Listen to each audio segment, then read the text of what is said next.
I thought Gyo was supposed to be the story about the killer gas, but this is the Junji Ito story that ends on a wet fart. This podcast is not suitable for children or those who are easily disturbed. Spoiler warning for whatever is in the title of this episode. And now for the obligatory socials. Please like, share and subscribe. You can find the podcast on Twitter at HorrorPod69. You can also follow us on Facebook, Instagram, Slasher and Goodreads. Become part of the Disturbed community by asking for the Facebook group and Discord links. Send dick pics to the Horror of Babylon podcast at gmail.com. Support the show at patreon.com/the Horror of Babylon. In closing, you can let your friends know that The Horror of Babylon is available on YouTube, Apple Podcasts, Spotify, Audible and all other major podcast apps.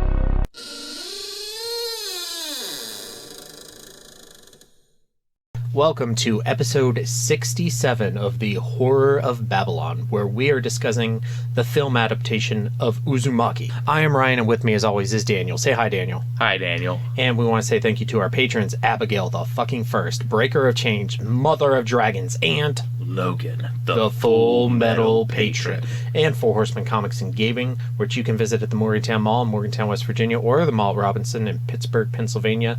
And when you're rolling in, say hello to Ronald III, the Krampus of Christmas, and the befuddler of people everywhere, and don't let him rummage around in your underwear. You will regret it, for sure. I don't regret it. We're going to start not with a discussion of our history with the movie, because this is our first time seeing it, but just kind of our general background and thoughts on J-horror and anime and manga live-action adaptations, because this is actually our first J-horror film. It won't be our last. We've got more on the docket. And it's our first live-action adaptation of an anime or a manga.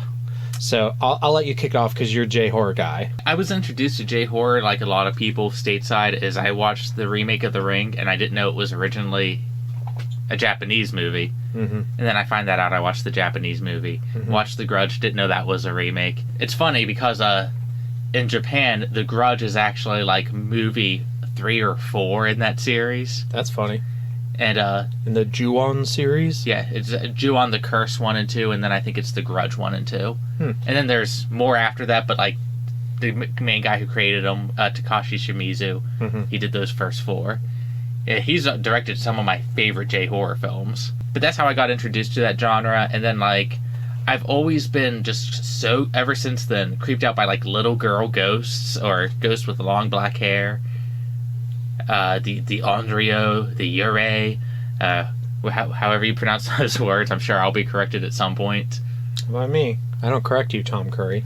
Yeah, you gave up. And I've loved them ever since. Like, I'm obsessed with them. It influences the way I want to, like, write and create horror myself. Because they structure it kind of weirdly. Especially, like, The Grudge does a lot of stuff, like, out of chronological order. Like, if you watch the movies, like, the movies aren't shot, like, what happened first. It's like, here's this time and date, and then here's this time and date, and then this thing, and then you're supposed to like piece it all together. Anime manga live action adaptations, I don't remember my exact origin. It was either the Death Note movies or Dragon Ball Evolution. I thought you never actually watched that. I'm aware that it exists though. So what have you actually seen? The Death Note movies. Yeah. And then I was like, the Japanese ones. Yeah, I was like, that's acceptable, but I'm done. Because to me, it's just like, it's just an inferior version of what I've already seen. Yeah. So with J-horror, it's a little weird because I'm actually, I grew up a total weeb, and I'm still somewhat of a weeb. But it's kind of evolved to being from being a weeb to being kind of a Japanophile. Yeah.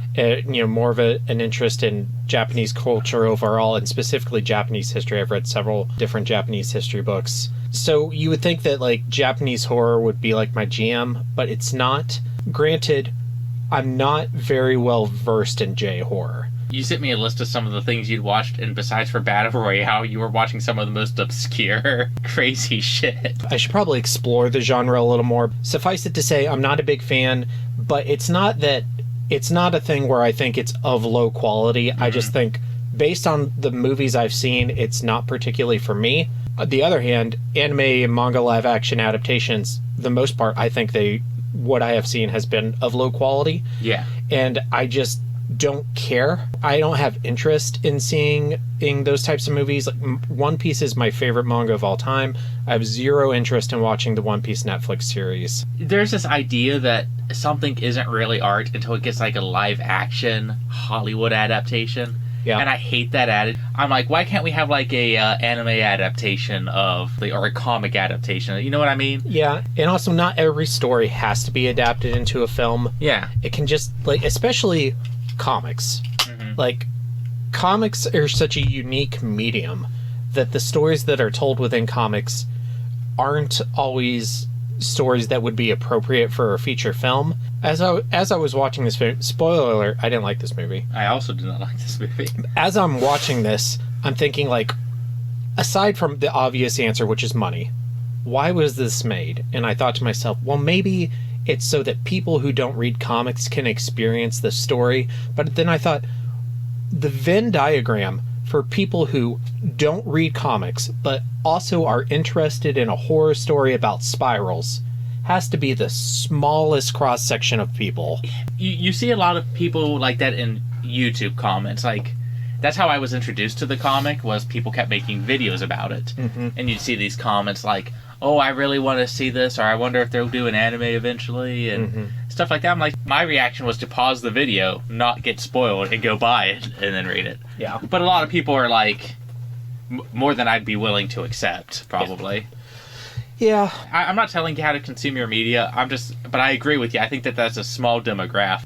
The vampire's a pure myth, superstition. I may be able to bring you proof that the superstition of yesterday can become the scientific reality of today. Told Daniel not to read these notes ahead of time because there was some funny stuff in here and some stuff that I thought explained some things. So we'll get into it. So this movie was released on February 11th, 2000 in Japan, which over 23 years ago. Wow. It was released on a double bill with one of the Tomie movies, Tomie Replay. We're going to have to figure out which of those movies we're going to watch, too, when we finally do Tomie. Yeah, because we're not watching all of them. There's a lot. It was shown at the 2000 Fantasia Film Festival, and of course is based on the manga by Junji Ito, and it was produced by the production studio Omega Mikat, which is the same studio that did Ichi the Killer. Ichi the Killer's pretty good. I've only seen part of it, but yeah, it's a very highly regarded movie. This movie was directed by Higuchinsky. That is their pseudonym. Their born name is Akihiro Higuchi. They are a Japanese person who was born in Ukraine. This was their first film. What? They did 2 more movies and 1 more music video after that, and then they have not made another film since the year 2004. Okay. The screenplay was written by Takao Nida. Okay. This was his first screenplay. Prior to this, he had written 1 teleplay and nothing else. This is his second credit on IMDb. After Uzumaki, he wrote 3 more screenplays and 1 more teleplay, and then didn't work since 2005. And as I was reading, I see a pattern here. But this guy died in 2007, so that explains it a little bit. The supervising screenwriter was Kingo Kaji, who wrote Tokyo Gore Police, the Wolverine Marvel anime, and the Iron Man anime, not the series, but the film. It's like Rise of the Technovore or something. Yeah, I love all of those things. And he directed 2 Ultraman movies. Higuchinsky, while he was working on that first television series that I said he worked on, which was called Echo Echo Azarak, he met with Kingo Kinji, and they came up with the idea of making a film together. Now, this is one of the craziest sentences I've ever read on Wikipedia. I'm just going to read it. Higuchinsky stated that he originally wanted to make a film like Star Wars, but realized that because I'm Japanese, I should do something different. Dude, if you want to make a sci-fi movie, make a sci-fi movie. Don't. If you want to make Seven Samurai, I'm not Japanese. How many Japanese movies did start? I don't want to say rip them off, but like paid homage to, Can you imagine inspiration from. What if James Clavell said, "Oh, I want to write a samurai novel, but I'm Australian. I can't do that." I mean, these days that's something that people would say.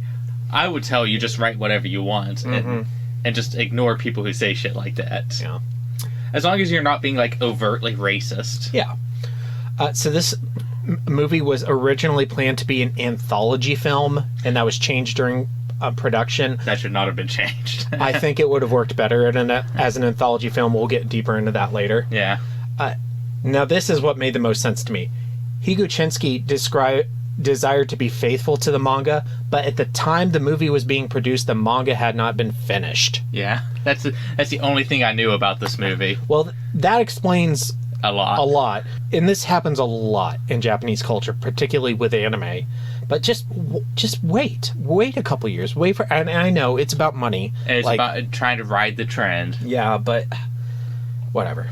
But at the same time, it's like, this makes a lot of sense, especially whenever, like, with the journalist character, and we'll get to that, and he's, like, discovering the source of the spiral. But what is it? 100% not in the manga. Yeah. Because they had to make it up. So, generally speaking, it's been poorly reviewed and received. If you look on Metacritic, IMDb, Rotten Tomatoes, doesn't have good scores. But it does have a fan base. It does have its followers. And I'm going to read an excerpt from an IMDb user's review. And this is just to show that, you know, just because neither of us liked it, that doesn't mean anything. There are people out here who are going to have the complete opposite opinion. So here, too intense for words. All I can say is that after watching 8 years of The X-Files, I never thought I would see something as engrossing as well as entertaining. This movie is all that and then some. I'm glad it made him happy. Yeah, exactly. Or her, or what, I don't want to tell this user how to identify. Yeah, I don't know. I assumed him because they wrote an IMDb review. Probably. It's probably a safe assumption. And that's that. Another story in the classic, infallible three-act structure. Good enough for Aristotle, good enough for The Simpsons. Mr. Sislak, I have a feeling there's going to be one more act to this story. Well, I'm not hanging around for that. 4 acts. So let's jump to structure and themes. The only thing I really want to talk about is it in terms of adaptation. I'll let you start. Not good adaptation. Yes, but why? In the manga, right, how I talked about how spirals themselves are a theme. Mm-hmm. In this movie, it's more like spirals are more of like an idea and a backdressing. It's like, hey, let's do a spiral thing. You don't get that sense of, God, I want to say falling. Where in the manga, like, there's this slow descent where it starts so small and then everything escalates, because that's what Junji Ito does. It's like, here's the tiny thing. Okay, now here's the big page turner. It spirals into a descent of chaos and madness, and it gets worse and worse. But with this movie, especially with a lot of, like, its editing, it's like, hey, aren't spirals goofy? Yeah. Ain't this kind of silly? And there is some silly shit in the manga, and I can see someone thinking the idea is silly. Yeah, for sure. But when you're adapting something, I think that you should treat the source material how it tried to treat itself. There are exceptions, of course. Like, I think Herbert West made a lot of good calls. Yeah. But I don't think this made a lot of good calls. Like, God, man. Even the characters really don't come off as themselves. You got Mr. Suichi, I'll be your mother. that fucking with the children. I laughed out loud. Very loud. I don't want a boy to be my mother. Buddy, it's 2023. You can't say that. I didn't really think it was a good adaptation in terms of like the plot or the themes. For me, like the main there are a lot of issues. One of the main things that bothered me is they took so many elements from so many of the different stories in the manga and then didn't do enough with any of them. I think it would have went off better if they picked like 3 stories from the manga and just really focused. Yeah, and went hard on those, and probably made it a 3-part anthology film. Probably that would have worked better. Instead, you got a little taste of the snails, you got a little taste of the hair, you got a little taste of this, but none of it was satisfactory. And it's weird, like, when the movie started, like, weird transitions aside, it felt to me like they were trying to incorporate a bunch of things earlier, like, here's the hair salon, and here's the dad getting stuff out of Dragonfly Pond, and I was like, oh, are they trying to, like, make this town feel, like, a little bit more alive instead of going from, like, one little story to... I was like, oh, that might actually be good. Because it was all mixed. Yeah. Which... I felt that might actually be good for a TV show. That could work if it was done well, but that's very difficult to do. To, like, balance them all, and I don't think the movie was long enough. It wasn't long, but I'm just saying, like, when I first started watching the movie, I was like, oh, that's actually kind of a good idea, but then they didn't do anything good with it. They're coming to get you, Barbara. Okay, so let's talk about characters. Kirie Goshima, played by Eriko Hatsune. I actually... kind of gorgeous. She's completely beautiful, but I actually thought she kind of nailed Kirie. I mean, she was very... nonplussed. Yeah, I mean, I thought she kind of got the character right on the head there. Yeah, no. I mean, aside from, like, child Kirie's weird flashback. No, that scene was awful. I would have cut that sequence. Yeah. It was fine enough to, like, be looking at pictures of herself, but again, the weird editing where it's, like, picture book-esque, where it's, like a flip book. Yeah. I was like, that's so weird. Why am I watching this? There were so many cinematography, sound, editing decisions that were just bizarre. Yeah. We'll circle back to that. I also liked that, like, when she's asked to elope, she seemed, like, way more in love with the idea. Like, she's like, yeah, oh, that's schoolgirl-esque. Yeah. Which that's kind of struck me as kind of a Kirie reaction. Yeah. Like, I was like, that's cute. Not a reaction that's not very grounded in reality, kind of daydreamy. Yeah. But yeah, I thought she did a pretty good job. She was only, like, ever, like, super upset when something really over the top happened. I would have really liked to seen her with the Medusa hair. Yeah. My guess is they just couldn't figure out, like, a really good way to do that hair battle. I don't think it would have looked good live action, but I still wanted to see it. Well, I think what they did do did not look good. Yeah. Yeah, but I also went into this movie kind of expecting a lot of really bad CG effects. We'll talk about the effects and scary shit. Okay, Suichi Saito, played by Fi Fan, who's a Korean actor. This was his only feature film he's ever done. He did one other short film and one music video. He is still alive. He didn't die like the other guy we talked about, because I was on his Instagram page earlier today just to confirm that he's not dead. Okay. We should ask him to do an interview. I thought he was decent too. For me, honestly, these two actors were kind of like the small highlight of the movie. Yeah. I thought they had a good chemistry and they kind of got the dynamic. The only time it faltered for me is when it came to when they would do weird edits between the two of them. But that wasn't something the actors controlled. Yeah. Like when it came to pure performance. And again, I'm not Japanese or Korean, so when it comes to line deliveries, I just kind of have to assume that they're doing a good job sometimes. Yeah. It sounds good to me. It looks good to me. We would we watch this in Japanese with subtitles. So, we're not hearing the line delivery the same way we would if we were listening to it in English. And also, culturally, acting in Japan is different than it is in the United States. Don't ask me to explain how or why, but it just, I know it is. I could explain how Chinese acting is different, but that's also super different from Japan's acting methods. Yeah. Like, China's is based off of their, like, I almost called it kabuki theater, but I'm like, that's Japan. That's Japan. But they have their own, like, sort of dancing theater, and one of the big actors that came from that was Jackie Chan, and he expresses himself just like he would on stage in those things. Yeah. So. Very theatrical man, that Jackie Chan. Bruce Lee was very similar.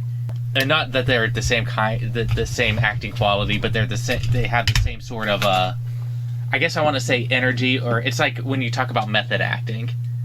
They have the same sort of idea when it comes to acting. It's like when you get theater trained here. You go to a liberal arts school, you'll get certain lessons in certain ways. And we're digressing. Okay.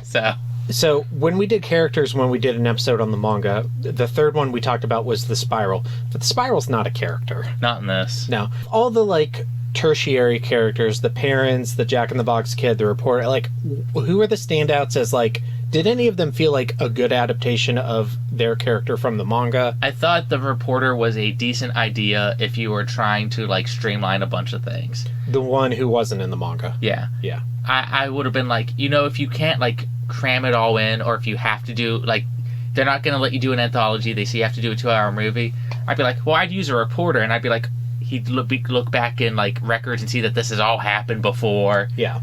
I'm like, that's a decent idea, but then they didn't do much with it. No. And then they kind of had to, because the manga wasn't done, make up a mirror. Mirror can also mean serpent god. But then we never really learn what that is. Yeah, So I guess in the director's mind, this was all being done by some sort of snake god. I thought Gyo was supposed to be the story about the killer gas, but this is the Junji Ito story that ends on a wet fart. God damn it.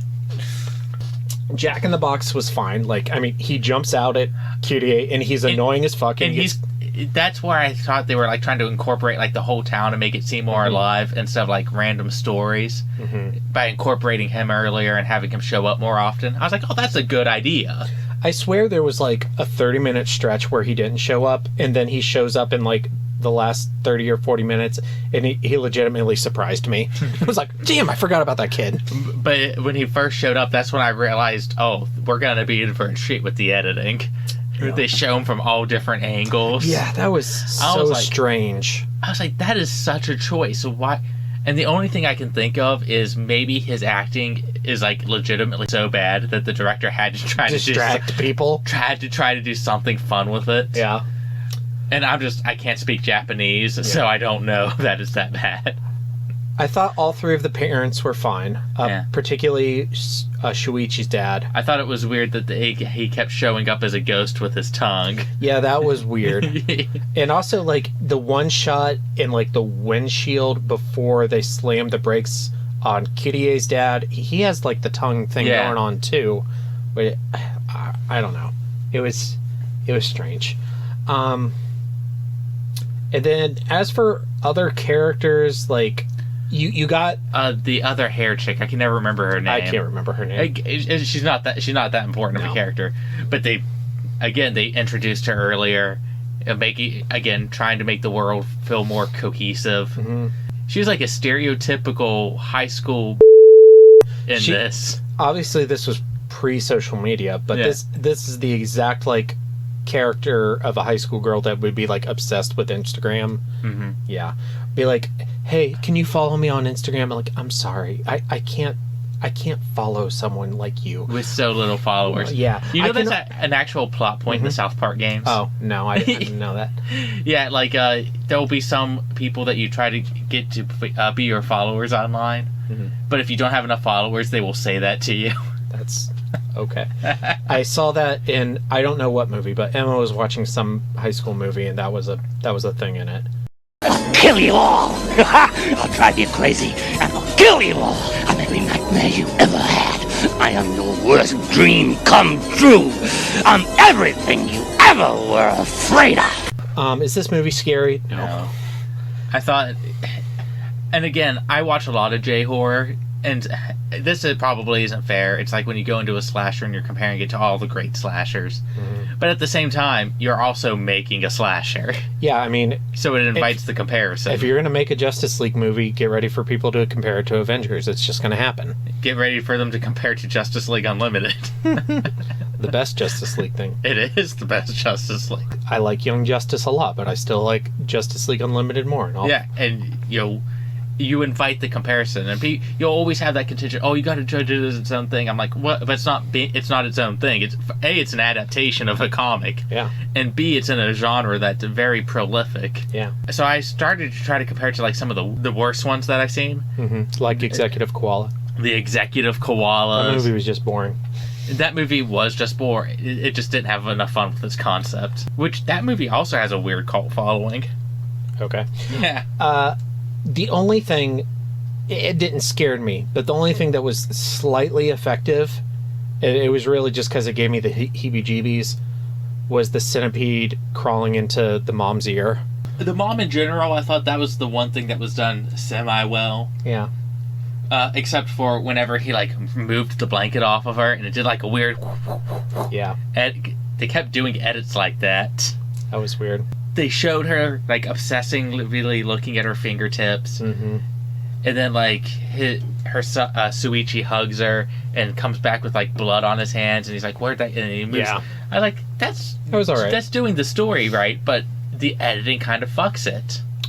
So let's go to effects, and I'm actually going to defend the movie a little. So I went into this expecting terrible CG effects, and there were some. There definitely were some. Like, the snail crawling up the building was bad. Was so bad. The hair was pretty bad. We also got decent practical effects. Yeah. They just didn't go far enough with it. Like, the snail shells forming on the backs of the kids. I thought that was actually pretty good. Yeah, me too. And the one that I really liked, which I didn't think we were going to get to see, because originally you don't see it, Suichi's dad in the washing machine. Mm-hmm. And I was like, oh, it's either going to be like terrible CG or they just won't show it at all. And they don't initially, and then they tease you about it for a while, and then you eventually do get to see, and it looks fine. You know what's weird is I almost think that if you remade this for an audience that had no idea it was based off of something, you could tease that for like almost a whole movie, just that story. Yeah. And then that be the big reveal is how his body is in there.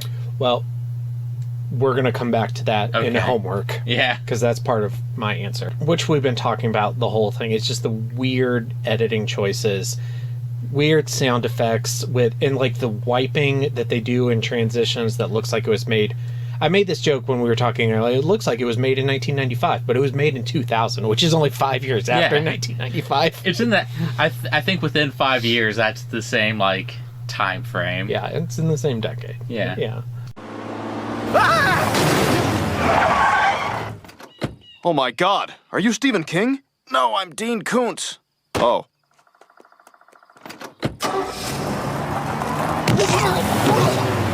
So let's go to King and Koontz. What is your king for Uzumaki 2000? Kirie again. Yeah. I was going to say Kirie and Suichi, the two of them. Yeah. I think that those actors probably hurt themselves. They hurt their careers carrying this film. Well, actually, she has been in quite a few things. Like, Did she get to keep making movies? Because that makes me happy. She did, but like I said, the guy who played... She didn't happen to play Tomie, did she? No, I don't Because I was looking at her and I was like, I would have cast her as Tomie. The guy who played Suichi, he never did another movie. But Eriko Hatsune, who played Kirie, she has done a lot of movies. She's been in 27 movies. That's a lot of movies. And granted, I mean, obviously, she's not like the Japanese Meryl Streep or anything, but she's still worked. A career. Yeah, she's worked. She hasn't done anything since 2019. But that's not too bad. I mean, she may have just, had a family or decided she was done. Like, she's still gorgeous. Yeah, I mean, she's gorgeous. She is super gorgeous. Yeah. And there's actually a couple things on here that I wanted to see. Emperor, the Gatchaman movie's probably not good, but I still want to watch it. Yeah. Emperor's been on my list too. Yeah, I'd like we to should see watch that. Whenever at the alternate timeline when we did the Asian Saga podcast, we'd be doing Emperor. And your Koontz. You can only have 7 Koontzes, no more than 7. I'm just gonna say the editing in general. I'm gonna say that they didn't focus on fewer of the stories from the manga. Yeah. Yeah. Okay, so ranking. I ranked mine already, so let me... And of course, I never have this... I feel like I'm going to be saying... this is my official apology to Phantoms a lot more these days. Actually, I think I put mine a little above Phantoms, not a lot. I'd probably put it either right above or right below, but let me see where you put it. There you go. Okay, so I had it 1, 2, 3, 4, above Horns. That's fair. I have it 12 from the bottom. It's below Valerian and above Horns, and Horns is probably a better movie, but I feel like you could get buddies with a few beers and watch this, especially if they were fans of the manga. Yeah, and like riff on it. And also, like... I feel like this would be good for a commentary track for us. Yeah. Another thing is, like, I went in this with very low expectations, and honestly, it was actually probably a little bit better than my expectations were. So that helped it not be super low on my list. Because I was not expecting, like, any practical effects at all, and we got some decent ones, so that helped it for me. I guess I just didn't know what I was expecting. I assume all manga live-action adaptations will be bad. So, going into that, I mean, that's the mindset I had. Yeah. All right, here's the bottom half of your list. Or no, this is the bottom half of your list. We've seen too many movies for this thing. I liked it more than Roar. I liked it more than All That You Love. I liked it more than Abraham. I liked it more than Watchers. I liked it more than Horns. I liked it more than Winnie the Pooh, Blood and Honey. Yeah, it's going to be right in that Phantoms range, but do I put it above or below is the question. I'm going to put it right above Phantoms because of Kyrie. I'm just glad that we both think Valerian is better than this movie. Not by much, but... Part of that's Valerian's budget, is it just looks way better than a lot of movies. Yeah, they spend more money. And another part is, I feel like I might have even enjoyed Uzumaki more if I had been here watching it with you and we'd been drinking. I think if it's a movie neither of us have seen, we should make an effort to watch it together. Yeah. Because, like, when we sat and we just got to riff on Valerian, that was one of the funnest nights I've had doing this. Yeah, that was fun. So... For Zombie Day, there is a Junji Ito cameo. Yeah, the poster. Yeah, he has a wanted poster on the side of the police station. From that weird-ass cop. Oh, I did enjoy the cop staring down his gun and going, I found a spiral! I actually like that. Yeah. That is one of the things I would tell a filmmaker to do is, like, if you feel like you can't match the manga, look for other spirals. Yeah. If you have to do an American remake instead of, like, stealing everything from the manga, I'm like, just look at spirals and just do a story about spirals. You just heard the bell. That means class has started and the homework is due. Our homework this week is if you could choose 3 stories from the manga for a 90-minute film to focus on, what 3 would they be? And I'll take you through mine. So I would do, like, a 90-minute anthology film with 3 stories, about 30 minutes each. Mm-hmm. The first thing I would do would be, the first story would be Shuichi's dad. Yeah. Just to establish everything. And then you would end that first anthology piece, that first segment, with them opening up the wash tub, or, you know, it could even be the washing machine, whatever, and finding Shuichi's dad there. And that'd be like, it'd be like the first part of it would be like a slow burn, and then that's the payoff for it. And then, I like that. And then the next 2 can just be as off the wall as possible. And then the second one, and honestly, it could be a couple different ones. It could be the Jack in the Box Kid. It could be the snails. It could be the hair battle. But any of those, like, middle stories with just something crazy, just something to elevate it. Mm-hmm. And then for me, I would honestly try and do, like, it would be hard to do in 30 minutes, but an abbreviated story of literally the town falling apart, and then Shuichi and Kirie, like, going underground and dying how they do. Mm-hmm. Like, some kind of ending. My first 2 would just be the first 2 from the manga, which is Shuichi's dad and then Shuichi's mom. Yeah. I think that those are great slow burns. Mm-hmm. Maybe slow burns is the wrong word for them, especially Shuichi's mom, that's just like hacking off parts of her body. Yeah. But I think that those kind of establish what the curse is kind of doing to the town. And then I would just force the hair because I want to see Kirie's hair battle. Yeah, actually, you know what my Koontz is no short hair Kirie. That's no short hair Kirie. That's my Koontz. Go back to our IMDb page. She has short hair. Oh, yeah, she did. I still have it up. Short hair Kyrie. A question for the listeners. Should we do more J-horror content? Surprise, we are. Yeah. We're actually going to announce on this episode what our next book will be after River of Teeth. So stay tuned for upcoming on the Horror Babylon. We're going to announce that soon. But for further reading, Daniel, can you recommend some J-horror titles for people who are looking for some more J-horror to watch? If you want good J-horror, one of my suggestions is always go to Takashi Shimizu's IMDb and throw a dart at the board. That's the Grudge guy. That's the Grudge guy. He has a very good film, Maribito, which is partially a H.P. Lovecraft story. That's cool. And partially, it's this other Lovecraft contemporary that I can never remember the name of. He used to write books about these things called Darrows, which were these underground robots that controlled the Hollow Earth. The only thing is he 100% believed they were real. and they also appear in this story, so it's a little off the walls. But, like, he ends up at, like, the main character ends up at the Mountains of Madness, and then there's Darrows, but then you're wondering if any of this is real. It's one of those movies. I like a lot of the Ring movies. I actually think that the Grudge movies have more good movies. I like the Lord of the Rings movies. Pulse is pretty good. If you want some schlock, I don't want Tokyo Gore Police. It's over the top, just gore, and it has fun with the concept. I like Battlefield Baseball. Battle Royale. Battle Royale, I also like. That's a good one, too. I actually prefer the manga to the movie. I haven't read it yet. I want to read the book. I want to read the book and the manga. We should do that. I haven't read the book yet. Maybe we should do that on the show. Yeah. So, J-Horror Month. We'll make a whole month. Yes.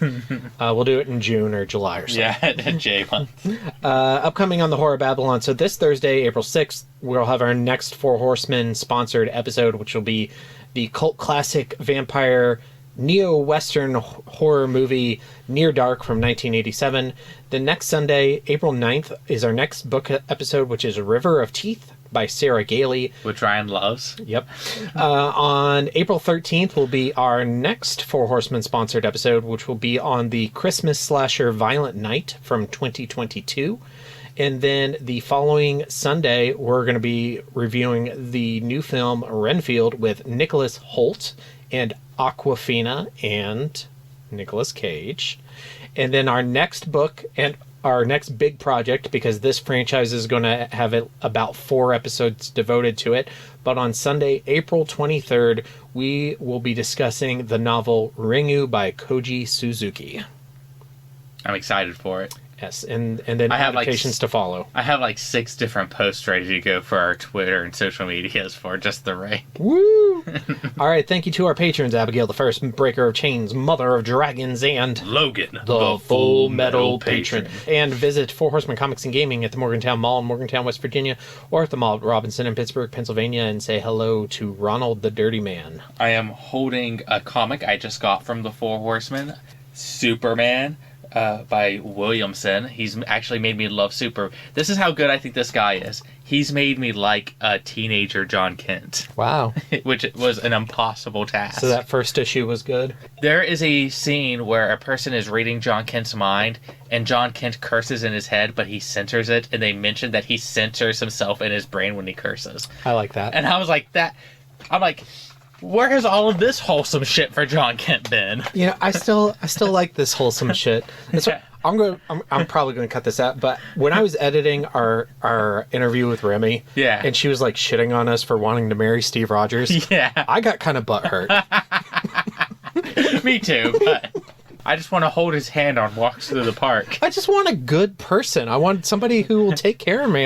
Yeah, that's why the fuck is a different category. All right, so Remy, on the off chance I keep this in, achievement unlocked. You butthurt us both.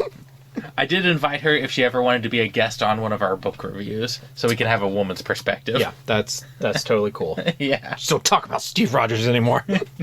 Thank you for watching Uzumaki and recording with me tonight. You're welcome. It was hard. Yeah, stay tuned for our socials and stay scary. Stay scary, everybody. And now for the obligatory socials. Please like, share and subscribe. Follow Daniel at DStarSick on Twitter. Follow Ryan at Darth Damio on the Bluebird app. You can find the podcast on Twitter at HorrorPod69. You can also follow us on Facebook, Instagram, Slasher and Goodreads. Become part of the Disturbed community by asking for the Facebook group and Discord links. Send dick pics to the Horror of Babylon podcast at gmail.com. Support the show at patreon.com/the Horror of Babylon. In closing, you can let your friends know that The Horror of Babylon is available on YouTube, Apple Podcasts, Spotify, Audible and all other major podcast apps. Stay scary.